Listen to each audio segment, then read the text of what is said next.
The power of surrendered mornings. Come close, child.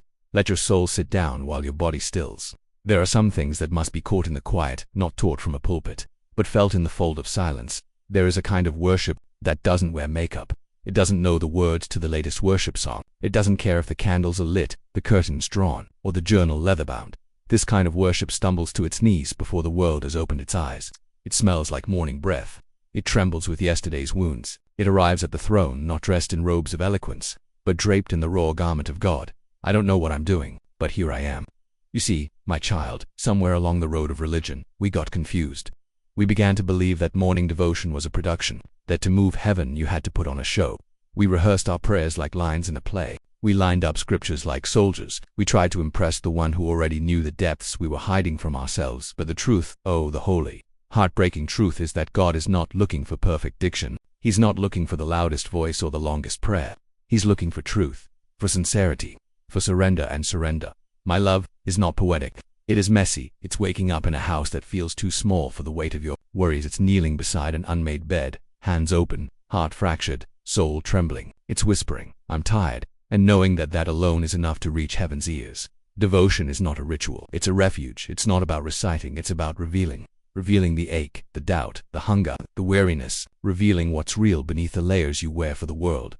Let me tell you what I learned, not from pulpits, but from pain. Not from preachers, but from the presence of God at 5:17 a.m. when no one was looking. When no one was listening, I used to think I had to impress him, had to quote King James and call him Jehovah Rapha, Jehovah Shalom, Jehovah Jireh, and baby. While all those names are holy and true, he was never waiting on my pronunciation. He was waiting on my permission, waiting on me to let go, to unclench my fists, to stop performing and just be his. There came a morning, I remember it clear. I sat at the edge of my bed, no words, no plan, just pain on my tongue and heaviness in my bones. And I said the most sacred, most transformative prayer I've ever prayed. God, I give up, but I give it to you. And child, in that moment something shifted, not in the room, not in the world, but inside me. I felt the holy hush of heaven settle on my shoulders, not because I got the words right, but because I stopped trying to get them right. Because when I finally laid down my need to be profound, I touched something profound. When I dared to show up empty, he dared to fill me. That's the power of a surrendered morning. That's the beauty of beginning your day not with hustle, but with humility. Before the news, before the texts, before the to-do list screams your name, you carve out a space, a sacred space, and you say, Lord, come sit with me here, not as a guest, but as the guide, not as the last resort, but the first voice. And listen, you don't have to say much. Sometimes the holiest prayer is the breath you take in stillness. Sometimes it's just the tears that rise before the words do. Sometimes it's just being, because God does not need noise to notice you. He does not need polish to pursue you. He just needs presence, your presence. So bring him your real, bring him your ache, bring him your half-belief and whole exhaustion. Bring him the parts of you that you hide from even yourself, and in return he'll bring you peace that doesn't make sense. He'll bring you clarity in the middle of your confusion. He'll bring you breath when the pressure threatens to take it from you. Let the mornings be sacred again, not stiff, not staged, but sacred. Let it be the time when you remember who you are and whose you are. Let your first words be, Lord, here I am, not because you feel holy, but because you know he is. And baby, listen now. That's more than enough, because you don't need to be whole to come. You just need to come, and he will meet you every time, in your kitchen, in your car, on your back porch, with a robe on and yesterday's mascara, with your journal or just your heartbeat, because he's not moved by the beauty of your words. He's moved by the openness of your heart. And when you surrender, when you truly surrender, the morning doesn't just start, it becomes sacred. And your soul doesn't just wake, it rises. So tomorrow, when you rise before the world does, don't reach for your phone. Don't scroll through chaos. Don't open your day with fear. Open it with faith. Open it with quiet hands. Open it with surrendered breath. Because in that quiet surrendered moment, you are not just preparing for the day. You are partnering with heaven. And baby, that changes everything. The sacred shift within. Come closer, child. Come with your questions, your longings, your ache for something to move. I see it in your eyes, that desire for doors to swing open, for the world to finally recognize what's been growing in silence. But before you knock again, before you plead for things around you to change, let's sit for a moment in the stillness. Let's go inward.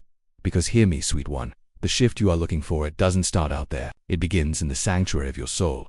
I used to think breakthrough was something external, a job, a call, a check, a yes.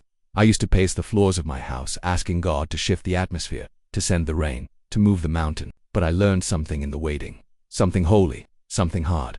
The most powerful shift doesn't start around you, it starts within you. It begins with a whisper, a surrender. It begins with the boldest, most honest prayer you'll ever pray. Lord, change me first. Child, let me tell you, that prayer will break something open, not always pretty, not always gentle, but oh, it is sacred. You see, we beg for change to come, but sometimes God is waiting for us to become softer, become wiser, become clearer, become more rooted, not louder, not busier, just truer. And that kind of becoming doesn't need an audience. It doesn't need applause. It just needs permission. God does his finest work in hidden places.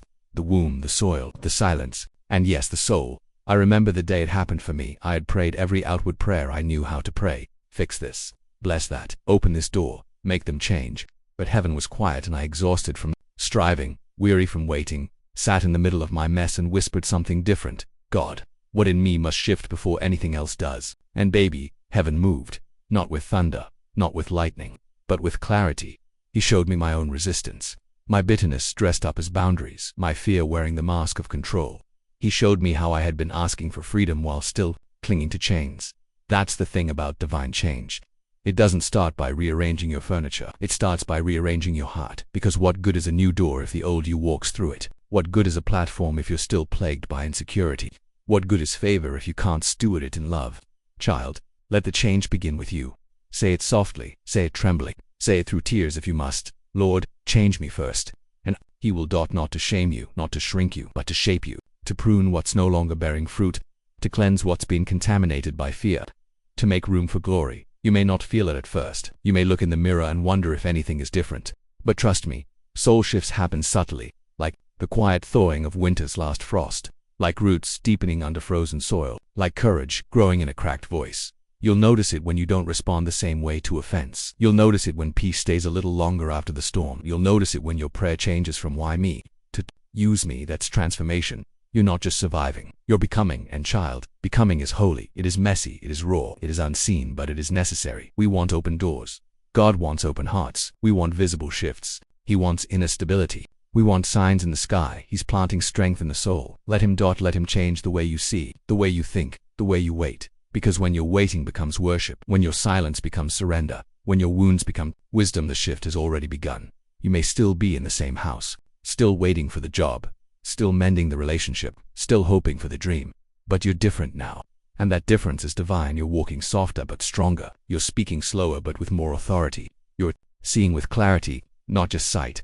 That is the fruit of inner transformation. That is the sacred shift within. So today, don't ask for the mountain to move. Ask for the strength to climb it. Don't demand the storm to pass. Ask for the peace to rest in its eye. Don't just pray for the door to open. Ask to be prepared to walk through it, because baby, sometimes the delay isn't denial. Sometimes it's divine preparation. Sometimes God is growing your shoulders before giving you the weight of glory. Sometimes he's clearing out the dust so you can breathe destiny. Sometimes he's building your capacity so that when the blessing comes, you don't break. And all of that begins inside. So beloved, rise in the morning, open your palms and say it again. Lord, change me first. Not because you're not enough, but because you are ready. Ready for the next dimension. Ready for the deeper call. Ready for doors you didn't even know existed. But before they swing open, make sure your soul is strong enough to walk through them. And when the world asks, how did it happen? How did you change? How did the doors open? You'll smile with quiet knowing and say, I stopped waiting for things to move and let God move me. And that, child, was the sacred shift that changed everything. Devotion as the mirror of becoming. Come back with me, child. Come sit where silence still lingers and breath has not yet been disturbed by the day's demands. There is something about morning, something sacred when the veil is still thin, when the noise hasn't settled in, when your soul is most honest. It is in that space where devotion becomes a mirror. Not the kind you hang on your wall, but the kind God hangs in front of your spirit and says, who are you becoming? You see, devotion isn't just a discipline. It's not just a ritual. It's a revealing, a returning, a refining. In that quiet space, before the world names you, before people assign you roles, before your tasks chase you out of peace, devotion calls you home to yourself, to your real self, to the self that aches to be seen, not through filters or accomplishments, but through the eyes of the one who made you in his image. Devotion holds up a mirror, and not the kind that flatters, but the kind that frees. Because, child, you cannot heal what you will not face. And devotion, true devotion, is where you stop running, where you meet yourself, scars and all, where you bring your bitterness and your brokenness and say, here I am, Lord, I'm not hiding anymore. That's when the becoming begins. I remember mornings when I sat on the floor, undone, no fancy language, no eloquent prayers, just a heart cracked open by life. And God, in his mercy, didn't flinch. He didn't pull away from my mess. He leaned in. He said, "Show me where it hurts." And I did. Child, I showed him the places I had buried, the bitterness I had baptized in silence, the shame I had tucked behind my smile, the anger I dressed up as strength. And do you know what he did? He didn't scold. He didn't shame. He healed. Devotion is where the healing begins. Not in a therapist's chair, though God can use them too. Not on a stage, not in applause, but in the stillness. In that sacred hush where heaven meets honesty. Devotion showed me I wasn't angry, I was aching. I wasn't bitter, I was bruised. I wasn't cold, I was protecting warmth I thought no one would honor. And baby, when I told the truth, God told me mine. He told me I was more than the pain, more than the past, more than what was done to me or by me. He whispered identity where the world had spoken shame. He said, "You are not your failure. You are my daughter. You are not your wound. You are my work. You are not forgotten. You are becoming." And child, becoming is not always beautiful at first. Sometimes it's messy. Sometimes it's weeping on your bedroom floor. Sometimes it's looking in the mirror and not recognizing yourself, but trusting that God sees someone worth transforming. Devotion doesn't just remind you who God is, it reveals who you are when you're in His presence. It takes the lies the world tattooed on your soul and begins to wash them off. It scrubs away shame. It rinses off regret. And it reveals your reflection through the lens of grace. You start to see yourself differently. Not just as a survivor, but as a seed. Planted, growing, rooted, rising. Do you start to walk differently? Not as someone waiting for permission to matter, but as someone who already does. That's the shift, baby. That's the mirror of becoming. I've seen it. I've lived it. I've watched bitterness melt into boldness. Watched insecurity transform into insight. Watched the girl who used to shrink become the woman who shines. And none of it came from applause. None of it came from titles. It came from devotion. From sitting in the presence of God and saying, "Show me what I can't see." That's what morning devotion is. Not a to-do, but a transformation. A divine unveiling where you stop pretending and God starts rebuilding. So child, don't rush the mirror. Don't be afraid of what it shows you, because what feels like exposure is actually the beginning of healing. He's not revealing to shame you. He's revealing to reshape you, to take your pain and press it into purpose, to take your weariness and turn it into wisdom, to take your tears and water something new. So the next time you rise early, the next time you sit in the stillness, don't rush to speak. Just breathe.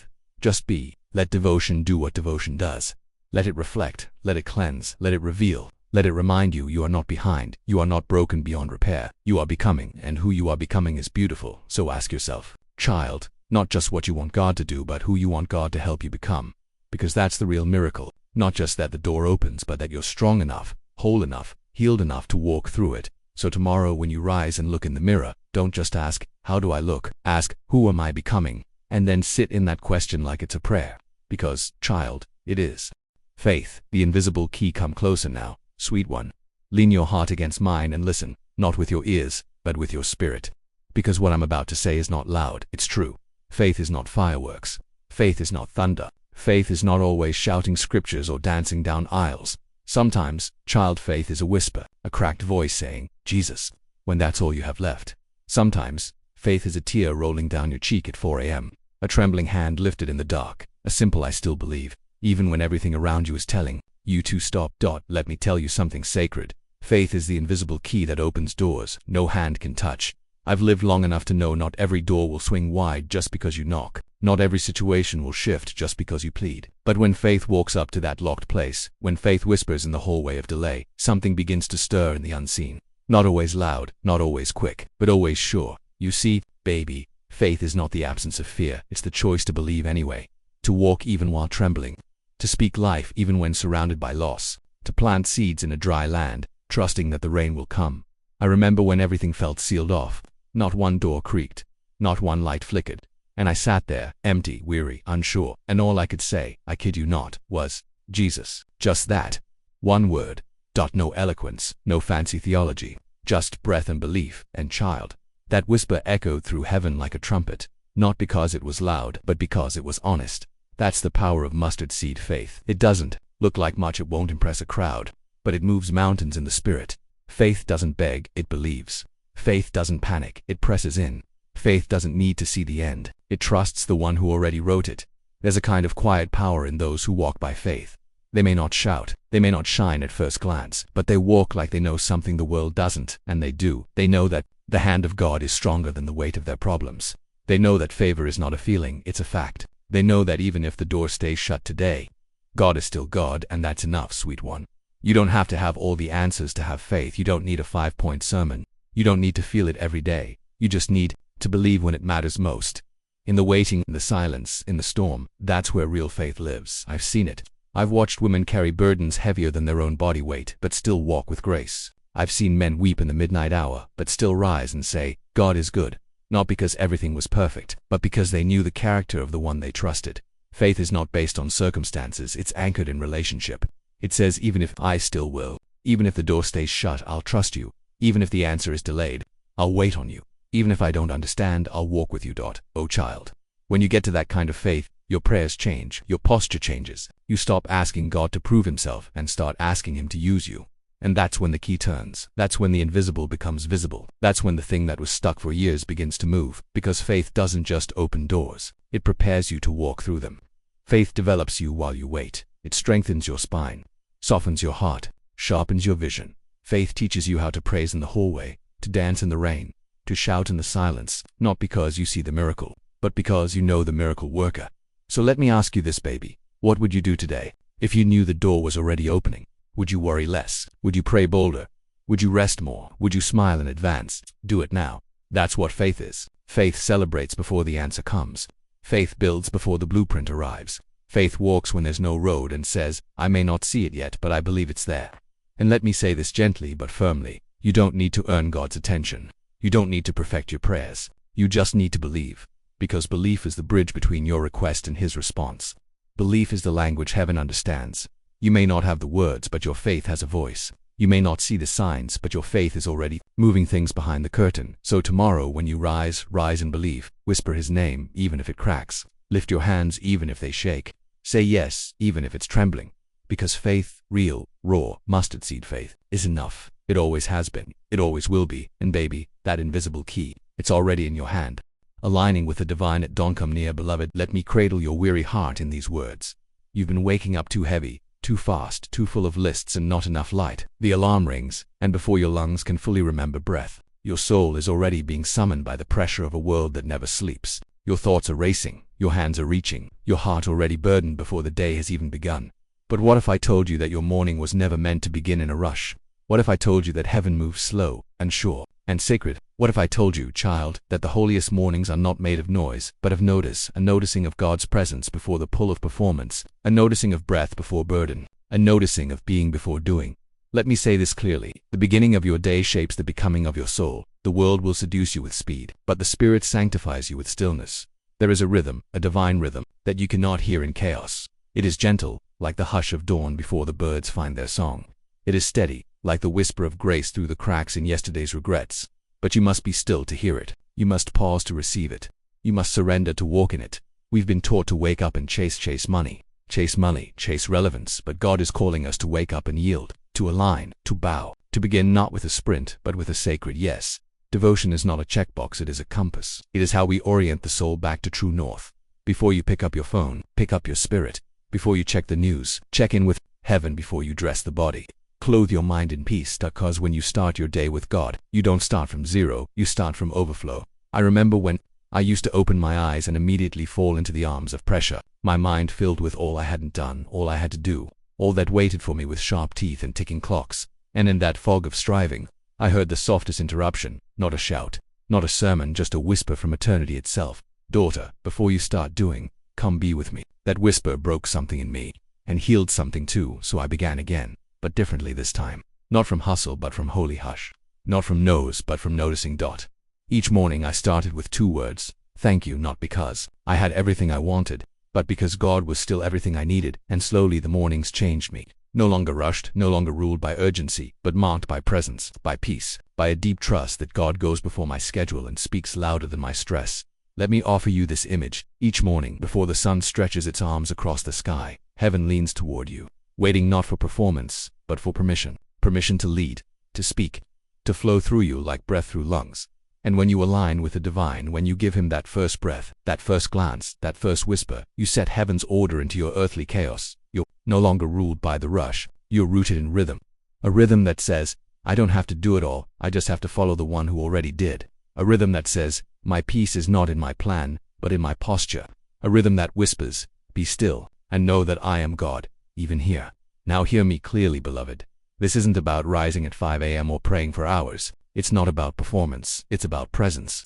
It's about making room for the Holy One in the first moments, however small, however quiet, however raw. Sometimes, that room looks like sitting at the edge of your bed with weary eyes and tear-stained cheeks, whispering, "Thank you for waking me up." Sometimes, it's turning off the noise and lighting a candle while the city still sleeps. Sometimes, it's humming a hymn while washing your face, letting worship meet water. Sometimes, it's nothing but silence, but even that silence becomes a song to God when your heart is surrendered. Let me tell you what happens when you align with the divine. Your ears sharpen, your steps soften, your burdens feel lighter, not because life got easier, but because you remembered who holds it all. You begin to respond instead of react. You begin to flow instead of force. You begin to move, not from the grind of performance, but from the grace of presence, and that is power. That is the invisible strength of a soul who starts the day bowed low before the throne of God. A soul that knows, I am not in control, but I am held by the one who is. A soul that says, I don't have to rush, I get to rest in Him. So, before you face the day, face the one who formed it. Before you pick up your tasks, pick up your praise. Before you run, return. Let your mornings become altars. Let your breath become incense. Let your quiet thank you become the sound that stirs angels into motion. Because when you begin in alignment, you carry heaven with you into every room. And when people wonder why you smile through storms, why you're calm in the chaos, why you're anchored in a world spinning fast, just whisper back, gentle and sure, I've already been with the Lord this morning, and now I walk in the rhythm of His grace. Walking through doors, reaching back, come closer. Child, let me talk to that part of you that's been fighting to get through. The part of you that's prayed behind closed doors, wept behind locked ones, and stood for what felt like forever in hallways with no handles. You've waited, haven't you? Waited for something to open a door, a window, a way. And when it finally creaked open after all the nights of silent wars and whispered worship, you stepped forward, trembling and grateful. But hear me now, because this is where many forget. The open door is not the destination. It's the beginning of your assignment. Don't just walk through. Reach back. You were never meant to walk through a favor alone. You were delivered so you could deliver someone else. You were healed so you could help. You were raised so you could reach. You were blessed not just to build, but to become a bridge. I know the cost it took for you to get here. I know the battles that broke your sleep and the prayers that broke your pride. But the testimony is never just for the teller. It's a torch, a light, a map. Someone behind you needs to know the way through. Someone's still stuck in the season. You survived and they're waiting for a hand, not a hero, just a hand. You don't have to be perfect to reach back. You just have to remember. Remember what it felt like when you were the one still outside, when you saw others celebrate while you stood in silence, when you sowed in tears and showed up anyway. Remember that ache and let it birth compassion instead of comparison. Let me tell you something sacred. The kingdom doesn't measure success by how many doors you've walked through. It measures legacy by how many you've held open. Because real elevation doesn't climb ladders, it builds tables, it pulls up chairs. It says, there's room for you here too. And child, don't you dare believe the lie that your blessing is only safe if it's guarded. Blessings don't break when they're shared. They multiply. Favor that flows through you will always outlast favor that stops with you. You want to live long in purpose, then hold the door. When you make space for others, heaven makes space for you. This world teaches us to protect our place, but God calls us to prepare a place for the ones coming behind with trembling hands and tired faith, wondering if there's still hope for them to. Yes, there is, because you're standing in the doorway now. And I know you may feel like you're not there yet, but baby, someone is looking at your here and calling it their hope. Someone is looking at your survival and thinking, if she made it, maybe I can too. So don't downplay your story. Don't edit the wilderness out of your witness. Tell it all. Tell how the door didn't open right away. Tell how you almost walked away. Tell how grace caught you in the hallway and whispered, hold on, and then turn around. Reach back with your words. Reach back with your presence. Reach back with your time. Reach back with your resources. Reach back with your yes. Because every open door is an opportunity to become what you once needed. You were once the outsider. Now be the intercessor. You were once the wanderer. Now be the waymaker. You were once the one praying for a mentor. Now be the voice, the comfort, the confirmation. Let this be your rhythm. One hand on the promise, one hand extended behind, because this is the legacy of the faithful. Not just that we reached the promise, but that we reached people on the way. You want to know how heaven celebrates you. Not when you get famous, not when you buy the house, not when you cross a stage, but when you look back, when you notice the ones who are still coming, when you stop long enough to say, come on, I got you. That's kingdom. That's impact. That's echoing eternity. So keep your hand on the door, but keep your heart on the mission. Because the doors God opens for you were never meant to be walls for others. They're gateways, they're assignments, they're evidence that the God who made a way for you still has more coming through. And when the enemy tells you it's not your job to help, not your problem to carry, not your weight to bear, you tell him this: I don't carry burdens, I carry bridges. and I was born to reach it, because if God trusted you enough to bring you through, then He trusts you enough to bring someone with you. So walk on, beloved. Walk boldly through that door. Stand tall in that answered prayer. But don't forget to turn around. Let your breakthrough become someone else's blueprint. Let your harvest become someone else's hope. And when the world asks why you're still pausing, still pouring, still helping when you've already made it, just smile and say, because I remember what it felt like to wonder if the door would ever open. And I promised God if He brought me through, I'd reach back to the final echo. Come, child. Sit with me one last time. To perform, not to prove. Just to pause. You've come so far. Through mornings of surrender, through mornings of devotion, through doors flung wide by faith. You've listened, you've lingered, you've labored in quiet obedience, and now the sound begins to settle. The voice that stirred you, the whisper that led you, the rhythm that carried you, it begins to still. But don't mistake this stillness for absence. This silence is not abandonment. It is confirmation, because every echo ends, eventually, but the truth it leaves behind still resonates. This is the final echo, beloved, not the end, but the exhale, not the closing, but the commission. You see, every holy sound must land somewhere. Every prophetic word must root itself in real life. Every divine download must translate into footsteps, not just feelings. God doesn't echo just to stir us. He echoes to send us. And now that you've heard Him, what will you become because of it? What will you carry from this moment into your Monday mornings and midnight hours? What posture will you hold when the poetry fades? When the crowd is gone, and it's just you and the wind again? Let me tell you the truth. Obedience will always outlast applause. Sacred transformation happens not when you feel it, but when you follow through anyway. Because eventually, the echo fades. The song gets quiet. The fire settles into coals. And the only thing left is your yes. But oh, beloved, what a powerful thing a quiet yes can be. Yes, I will forgive. Yes, I will stay. Yes, I will walk away. Yes, I will trust again. Yes, I will sow in the dark, even when there's no harvest in sight. Your yes is the sound that shakes the silence. It is the echo God listens for when the music stops. You see, heaven isn't impressed by our performance. It's moved by our obedience. And now, in this final echo, I want you to remember that stillness is not stagnation. It is sacred space. This is where roots grow. This is where your faith matures. This is where you stop singing about surrender and actually live surrendered. The hush is holy. Don't rush it. Stay long enough in the silence for your soul to settle. Stay long enough for your spirit to absorb what the sound began, because echoes aren't meant to entertain, they're meant to etch truth into your being. And the final echo, it's not a command, it's a confirmation. It says, yes, you heard right. Yes, you are chosen. Yes, you are ready. You may not feel ready, but readiness is not about feeling, child. It's about faithfulness. It's about moving with God even when the wind has died down and the waters are still. It's about trusting that what He whispered in the storm still stands in the silence. This final echo is a mantle. It's the weight of responsibility that follows revelation. It's what separates the hearers from the doers. You have heard. Now go become. Let the echo shape how you walk. Let it shape how you wait. Let it shape how you serve and speak. And so, because even though the sound has softened, the mission remains. This world doesn't need more noise. It needs witnesses. It needs those who carry the sound of heaven in how they treat strangers, how they handle disappointment, how they love when it's inconvenient, how they forgive when it's undeserved. The final echo isn't loud, but it is lasting. It says, I've received, now I will release. I've been filled, now I will pour. I've been spoken to, now I will live spoken through. This is your charge, beloved. Let your life echo what you've heard. Let your posture be the poetry. Let your peace be the sermon. Let your stillness speak volumes, because you were never called just to be a listener. You were called to be a living echo.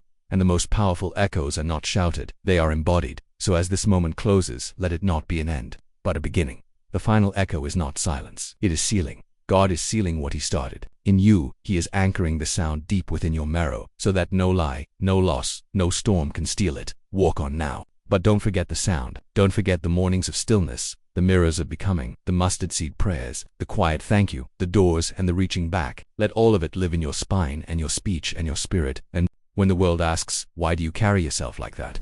Why you walk so differently, so anchored, so sure, so surrendered, you can smile, even in silence, and say, because I heard something, and though the sound has faded, the truth still rings in me. That is the final echo, and it will never leave you.